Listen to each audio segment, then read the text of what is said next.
मालेगाव महानगरपालिकेमध्ये ज्या मालेगाव महानगरपालिकेकडनं सगळ्या परवानग्या तपासल्या आणि त्यानंतर या सगळ्या ज्या शायनिंग इंडस्ट्रीज आहे यांना परवानगी दिलेली आहे। पण मी आपल्याला सांगतो की मालेगाव महानगरपालिकेमध्ये जवळपास या प्रकारचे 160 शायनिंग उद्योग चालतात आणि या मालेगाव महानगरपालिकेने या एकाही उद्योगाला बिल्डिंग परमिशन किंवा कोणत्याही इतर परमिशन दिलेलं नाही। पोल्युशन कंट्रोल बोर्डाला ज्या ज्या एनओसीज लागतात ते कोणतंही एकही एनओसी यामध्ये दिलेलं नाही आणि तरी पोल्युशन कंट्रोल बोर्डाने या सगळ्या उद्योगांना अनेक उद्योगांकडे तर कन्सेंट टू इस्टॅब्लिश नाही आहे, पण काही उद्योगांना काही ठळक उद्योगांना कन्सेंट टू इस्टॅब्लिश सुद्धा दिलेलं आहे आणि मला असं वाटतं काहीतरी फेक डॉक्युमेंट्सच्या भरोश्यावर हे कन्सेंट टू इस्टॅब्लिश या काही उद्योगांना याच्यात दिलेलं आहे। दुसरं याच्यामध्ये या सगळ्या उद्योगांमध्ये जे स्टीम निर्माण करण्याकरता बॉयलर्स लागतात आणि director of steam boilers Maharashtra यांची एनओसी शिवाय ह्या बॉयलर्सला सुरू करण्याची परवानगीच भेटू शकत नाही आणि ते पोल्युशन कंट्रोल बोर्डला ते बघणं, ते सर्टिफिकेशन बघणं ते मॅन्डेटरी आहे। इंडियन बॉयलर्स ॲक्ट 1923 आणि इंडियन बॉयलर्स रेग्युलेशन IBR 1950 अंतर्गत हे बंधनकारक आहे की त्यांचा सर्टिफिकेशन शिवाय कोणताही उद्योग सुरू झाला नाही पाहिजे, कोणत्याही उद्योगाला परवानगी दिली नाही पाहिजे आणि कुठेतरी या विभागाने मंत्री महोदयांची दिशाभूल केली आहे। माझा प्रश्न असा आहे की या सगळे जे उद्योग आहे ज्यांना कोणतीही परवानगी नाही त्यांच्यावर आपण कारवाई करणार काय? दुसरं, ज्या ज्या उद्योगांनी कन्सेंट टू इस्टॅब्लिश घेतलं, खोट्या दस्तावेजांच्या आधारावर कन्सेंट टू इस्टॅब्लिश घेतलाय, या सगळ्या उद्योगांवर आपण बंद करण्याची कारवाई करणार काय? माननीय मंत्री महोदय। सन्माननीय सभापती महोदय, सन्माननीय सदस्य परिणयजी फुके यांनी एक आत्ता लक्षवेधी मांडलेली आहे आणि उत्तरावर त्यांचं समाधान झालेलं नाही। निश्चितच जेव्हा आम्ही ब्रीफिंग घेत असतो तेव्हा विभाग आम्हाला ब्रीफिंग देतो तेव्हा माझी तरी ब्रीफिंगची पद्धत अशी आहे की ते वाचून मी इथे सभागृहात येत नाही, मी प्रचंड त्यांना क्रॉस क्वेश्चनिंग करत असते जेणेकरून माझे पण उत्तर पक्कं होत असतं, कारण मी जर वाचून आले तर मी अनेक नवीन येणाऱ्या प्रश्न उत्तर देऊ शकत नाही। विरोधी पक्षाचे आमदार म्हणून मी काम करताना मला जे प्रश्न पडायचे ते सगळे प्रश्न मी स्वतः सभागृहात येण्यापूर्वी विभागाला विचारत असते। या ठिकाणी सायझिंगचा उद्योग आहे आणि या सायझिंगच्या उद्योगामध्ये 10 KLD पेक्षा कमी डिस्चार्ज आहे अशा उद्योगांचा समावेश याच्यामध्ये केलेला आहे। त्याला या कॅटेगरीमध्ये आपण ग्रीन कॅटेगरीमध्ये परवानगी देत असतो। यामध्ये या उद्योगांची संख्या जवळपास 159 आहे आणि या उद्योगांमध्ये आपण कन्सेंट टू एस्टॅब्लिश देत असताना शक्यतो सर्व नियमावली ही आपण तपासत असतो आणि तपासूनच देत असतो। आपण सांगितलेल्यामध्ये काही ठिकाणी आपण सांगितलं की महानगरपालिकेची परवानगी नाही, जवळपास सर्व उद्योगांनी असं सांगितलं की महानगरपालिकेची परवानगी देखील आहे आणि त्याच्याबरोबर परवानगीचा जो बंच आहे तो पण माझ्या उत्तरामध्ये अटॅच केलेला आहे। याचबरोबर इथे प्रदूषण जे आहे, प्रदूषणाचा विषय जर मांडला तर हे प्रदूषणामध्ये इथे डिस्चार्ज हा फार कमी आहे, 10 KLD एवढाच डिस्चार्ज आहे आणि त्याच्यामुळे तिथे प्रदूषणाचा विषय उद्भवत नाही, कारण प्रत्येकाने आपापले छोटे छोटे ETP तिथे लावणं क्रमप्राप्त आहे परवानगी देताना, तर तेही त्यांनी लावले आहेत।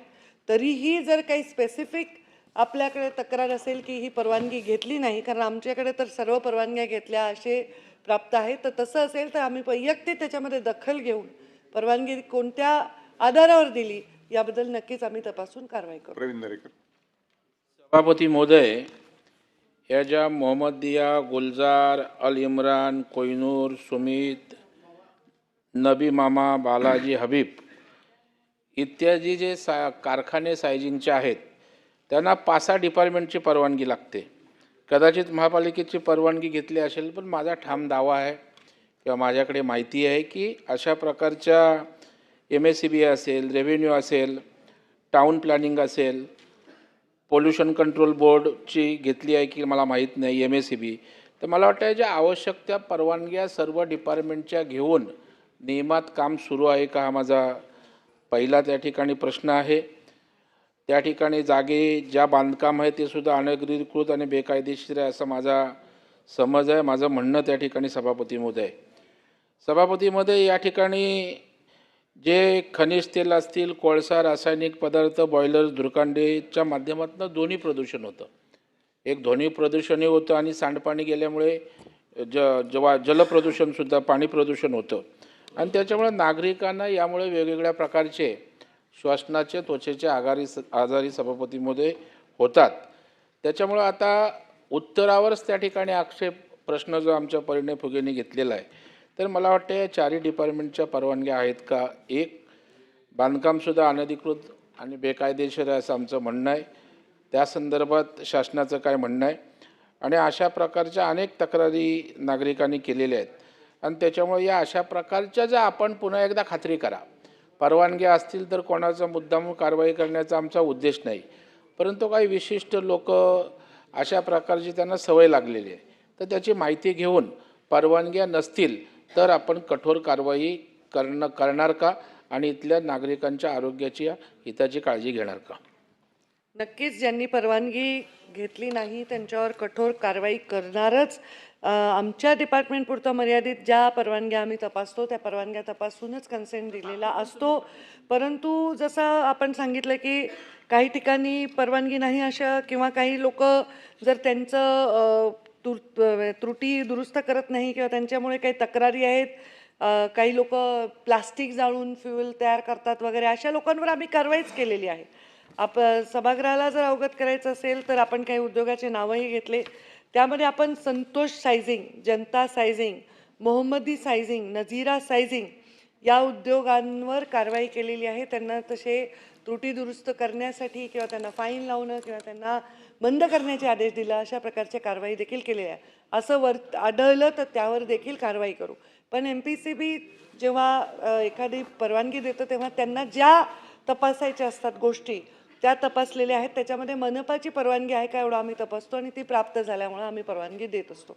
आपण बॉयलरच्या संदर्भात सन्माननीय परिणय फुके आणि आपण जे परवानगीचं विचारलं आहे त्याबद्दल सुद्धा आम्ही तपासू. तशी कुठली चुकीची परवानगी दिली असेल तर तशा स्पेसिफिकली उद्योगावर कारवाई करू. पण इथे 159 उद्योग आहेत आणि 159 उद्योगाला सरसगट कारवाई करणं मला वाटतं हे सुद्धा थोडं अन्यायकारक होईल. त्याच्यामुळे स्टीम बॉयलरची परवानगी कामगार विभाग च्या इन्स्पेक्टरच्या माध्यमातून देण्यात येते, तर ती संपूर्ण जेव्हा उद्योग सुरू होतो तेव्हा ती अपेक्षित असते, तर ती दिल्याचे आत्ता तरी निदर्शनात दिसून येते. कुठे अशा प्रकारचं केलं नसेल तर त्याच्यावर कडक म्हणजे अगदी कडक कारवाई करू. ज्ञानेश्वर म्हात्रे. सभापती महोदय,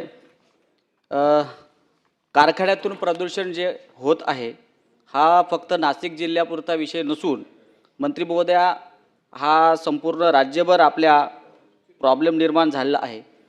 मागच्याही अधिवेशनामध्ये मी बदलापूरच्या संदर्भात प्रश्न उपस्थित केला. मालेगावच्या बाबतीत होता, पण तरीसुद्धा ताई आपण त्यावेळेला मंत्री महोदया आपण त्याच्यावर 25 कारखान्यावर कायदेशीर नोटीस काढली होती त्या कंपन्यांवर, पण तरीसुद्धा त्यांनी त्या आपल्या आदेशाचं पालन केलेलं नाही. त्या कंपन्यांमधून अजून तशाच प्रकारचं प्रदूषण होतं आहे आणि नागरिकांना त्याचा खूप त्रास होत आहे. कृपया त्या कंपन्यांवरती कठोर कारवाई आपण करणार का अशी माझी विनंती. सन्माननीय सदस्यांनी सांगितलं की नोटीस ऑलरेडी आम्ही काढली होती तर कारवाई केलेली आहे. आता परवा तर एका सन्माननीय सदस्यांनी मला पत्र दिलं, त्यांच्या सभागृहाच्या निदर्शनात यायच्या आधीच आम्ही त्यांच्या प्रदूषणाच्या तक्रारी बंद केलं होतं. बंद केलेल्या फॅक्टरीसमोर लोक उपोषणाला बसले होते. मी त्यांना सांगितलं अरे बंद केलं ही फॅक्टरी. तर असंही असतं, कधी कधी सन्माननीय सदस्यापर्यंत माहिती येईपर्यंत तिथे कारवाई झालेली असते. सन्माननीय सदस्य यांनी परवा मला जे विषय मांडला त्याच्यावर आम्ही ऑलरेडी नोटीस दिलेल्या आहेत. पण नोटीस दिल्यानंतर देखील एखादा उद्योग कायमस्वरूपी बंद करणं अपेक्षित नसतं. त्यांनी त्यांच्या त्रुटी पूर्णपणे जर कव्हर केल्या तर आम्हाला त्यांना परत ऑपरेशनची परवानगी द्यावी लागते, कारण त्याच्यावर अनेक रोजगार उपलब्ध असतात.